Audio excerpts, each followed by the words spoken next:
High day team paralysis సంబంధించి ఈ తాతకి మన దగ్గర ఉన్న ఓజస్ యాక్టివ్ ఎల్క్యూటన్ ఇవ్వడం జరిగింది. ప్రొడక్ట్ ఇవ్వక ముందుకు ఎలా ఉండే వ్యక్తి ఇచ్చిన తర్వాత ఎలా ఉన్నాడు అనేది మనం ఒకసారి వీళ్ళ మాటలు విందాం. సార్ మీ పేరు?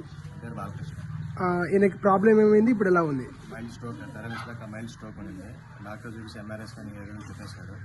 సో నేను ధైర్యం చేసి ఓజస్ యాక్టివ్ ప్లస్ ఎల్క్యూటన్ అని చెప్పాను. With in a week lot of change.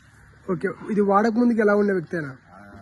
అన్నం కలుపుకునేవాడు, ఎవరైనా హెల్ప్ తీసుకుని తినేవాడు, మంచం ఎవరైనా లేపితే లేచేవాడు. అలాంటిది ఇప్పుడు తన ఏం చేస్తున్నాడు, తనే తింటున్నాడు, నడుస్తున్నాడు. ఇది వాడక ముందు నడిచే వ్యక్తి కాదా? ఇది వాడినాక బాగా నడుస్తున్నాడా? ఎంత బాగుందా ఇప్పుడు? ఆరోగ్యం బాగుందా? ఒకసారి నడుచు.